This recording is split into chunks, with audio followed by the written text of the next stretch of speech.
Welcome to MR thoughts. ఈరోజు మన వీడియోలో ఉసిరికాయ నిల్వ పచ్చడి ఎలా చేసుకోవాలో చూద్దాం. ముందుగా ఉసిరికాయలను తడి లేకుండా తుడుచుకోవాలండి.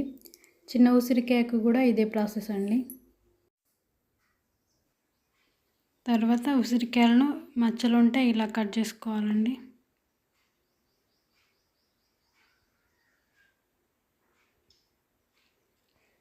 తర్వాత ఒక గిన్నెలో ఆయిల్ వేసి ఆయిల్ వేడయ్యాక ఉసిరికాయలు వేయాలి.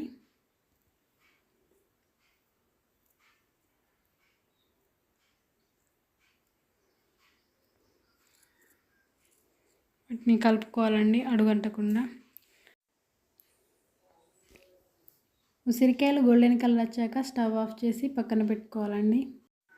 ఇందులోకి జీలకర్ర మెంతుల పౌడర్ తీసుకోవాలండి.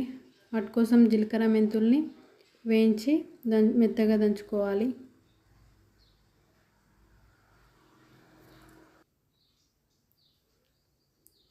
పౌడర్ పక్కన పెట్టుకోవాలండి. ఇప్పుడు పోపు కోసం మళ్ళీ ఒక గంజులో ఆయిల్ వేయాలి. ఆయిల్ హీట్ అయ్యాక పోపు గింజలు వేయాలండి. ఎండుమిర్చి, వెల్లుల్లి రెబ్బలు, ఆవాలు వేయాలి. ఇవి ఫ్రై అవ్వడంతో స్టవ్ ఆఫ్ చేసి గంజు పక్కన పెట్టుకోవాలండి, లేదంటే మాడిపోతాయి. తర్వాత ఇది చల్లారాక తగినంత కారం, ఉప్పు, మెంతు జీలకర్ర పౌడర్ 1 స్పూన్ తీసుకోవాలి.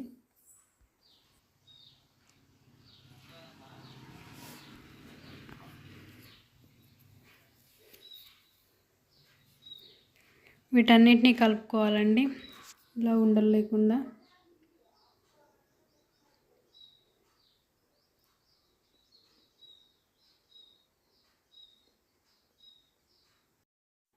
ఇందులోకి పక్కన పెట్టుకున్న ఉసిరికాయలు వేయాలండి. ఇంతేనండి, మనకెంతో ఇష్టమైన ఉసిరికాయ నిల్వ పచ్చడి రెడీ. ఇది వేడి వేడి అన్నంలోకి తింటే సూపర్ ఉంటుందండి. మీరు కూడా ట్రై చేయండి. ఎలా ఉందో కామెంట్ చేయండి. Thank you for watching.